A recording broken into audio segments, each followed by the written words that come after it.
Hey everybody, it's Steven at Gutter Pop Comics in Buffalo, New York.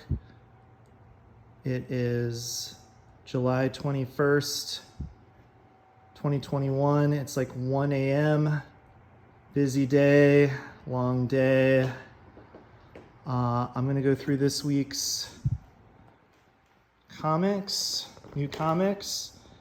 I'm gonna just mention, so I'm going to these cold every week. Sometimes I'll eat some food before I do this. Like I close the shop at 7 and then I'll, eat some food, read a couple of these, flip through them. Sometimes I'm so busy I don't get a chance. And so tonight I'm especially going to this cold. But I want to do like a content warning. So a lot of times I'm like flipping through stuff and I don't know what's inside, and so it might flip to something like sort of, I don't know, just like not safe for work or however you want to say that. So I just want to give everyone a heads up that I am going to this stuff cold every week. And so, if that's just something that you're uncomfortable with, totally cool. Send me a message and I can, personally get into this stuff with you. And if anyone has any questions, send a DM, call the shop, come into the shop. I'm going to get into it. But I'm going to do a little swervy. I'm going to talk about some small press stuff that we got in that we have over in our small press section. So those are all self-published or like, what people maybe call micro publishers now. So this might be the most beautiful comic that I've ever seen. And that's the kind of hyperbole you come here for. But very like Otomo influenced to me. Okay, we got a cool monster. Got some, just the camera's not like picking up the color, in the best way.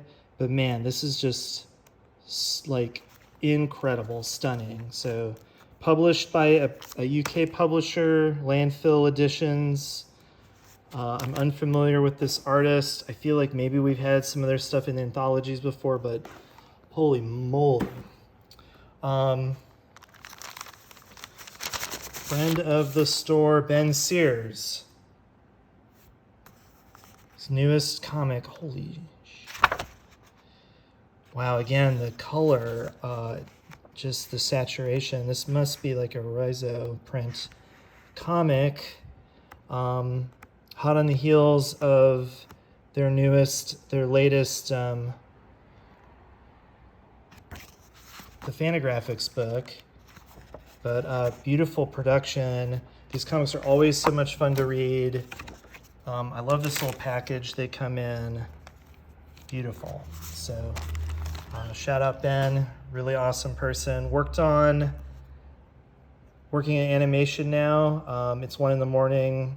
I watched a bunch of it and I just am spacing on the name. It's Midnight something. It's like Pendleton Ward, the Netflix cartoon, and he did a bunch of work on that show.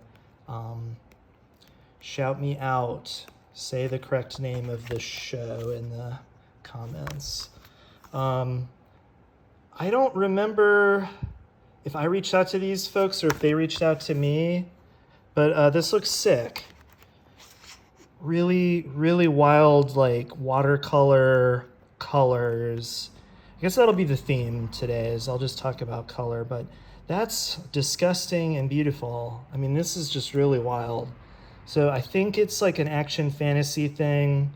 Might have some humor in it. Maybe not. I think it's pretty straight. But wow, really sick. CMYK Kingdom. Really clever. Really good. The newest Mineshaft. This is like a long-running zine. This has some R. Crumb, Sophie Crumb, Bill Griffiths, a bunch of big names, some contributions. So, these are always cool. Happy to get these in the shop. So it's like, a mix of zine stuff, comic stuff. So Mineshaft number 40. Holy moly. Shout out Kevin Delgado, very hardworking cartoonist, local cartoonist, a musician. And this comic is nuts. That's a very funny goof. Demolition Man. Yeah, this comic is insane. I remember Kevin let me read the script ahead of time. A lot of yucks were had, and I'm just really psyched that this came to fruition. And it's just like an absurd sort of like, look at that cover. Totally nuts. So psyched to have that. Reptile House 7. I've been really enjoying these. It's like a Philly collective. Pretty crude, or like, I don't know, like maybe pushing the envelope a little bit, but like a group of like-minded Philly cartoonists pooling their resources, making a cool comic. And I've really fallen in love with some of these creators. I follow all of them on Instagram now, and this new issue looks to be like one of the best ones. And so I'm excited for that. Our friend Isaac Bidwell has been bringing us these really awesome prints. Syracuse-based artist, very well known in the like kind of like oddities scene, and so this is their new zine. Wow, look at that, like Kirby influenced Bigfoot. Yeah, a lot of Mothman stuff. Really fun reproductions and collection of stuff. I mean, this is an incredible zine. Yeah, congrats, Isaac. Really beautiful. Wow. Yeah, that's like stunning. Clippings from the crypt. Super good. Pickled Punks on Instagram. Okay, so now I got to get into the books. I got like 7 minutes, so it's gonna be a little rushed, but wasn't that cool? That was pretty cool, right? I don't know how to say their name, but Manuel Fiore, always worth checking out. Done a bunch of different genre stuff, so I never know exactly what to get. It's like always beautifully drawn, but like there'll be like a science fiction twist or just something I don't expect. Yeah. I mean, that's fucking nuts, right? I mean, just these like really beautiful, like almost like they're so animated, and then like the lighting in this, and just like, man. So yeah, one of the, just another, when people say we're like living in the golden age of comics, it's like that's one of the artists we're talking about. And before the golden age of comics, there was Moto Hagio, working, man, as early in the late 60s and early 70s. She was one of the, just like a super important mangaka artist. There's a pretty good Manben episode on YouTube that you can watch.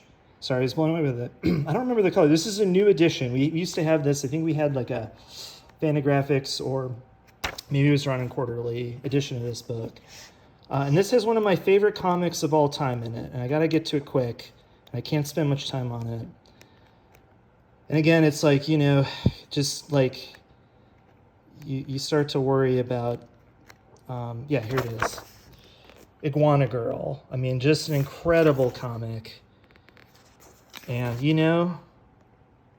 maybe maybe we don't have anything in common comics-wise. Maybe you're learning, you're like, wow, Stephen, your taste just doesn't line up with mine, but I really believe, this was such a really great experience, especially when I found out when this was drawn.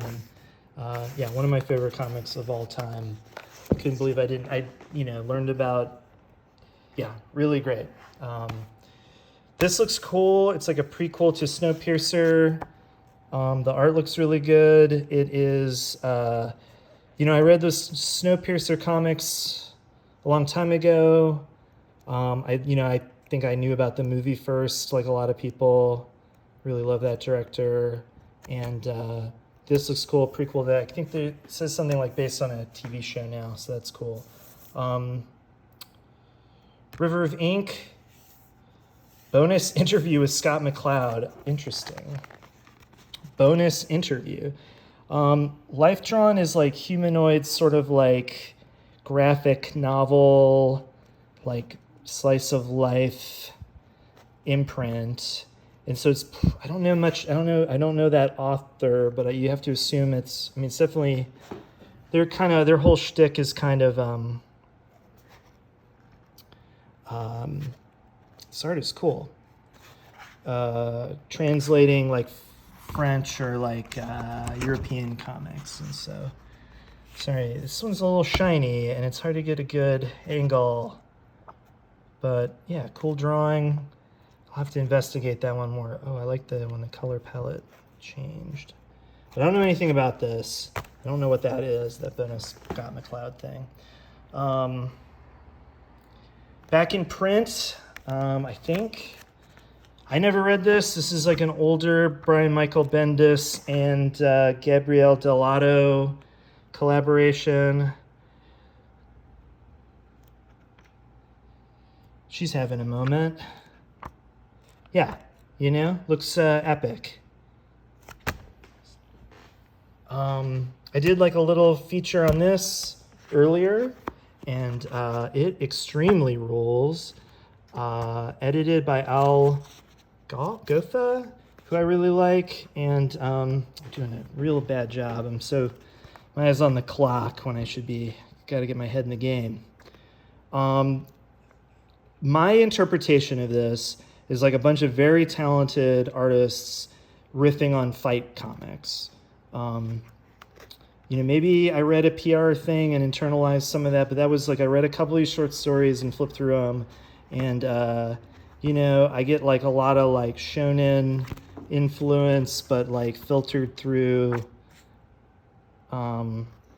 just sort of like refracted in very fun ways. So that's like an essential pickup. So Cry Punch Comics #1. I don't know much about this, published by Image. I like it when they do stuff out of their normal kind of formats. This is like an OGN. I believe it is silent, or like they're speaking like an alien language that we can't understand. And it looks pretty rad. Looks like it would be in heavy metal or something. These are fun, but you got a lot of work to do, so get caught up on that. If you're caught up, then buy that. I'm not going to open it because, you know, like, you already know if you want that or not.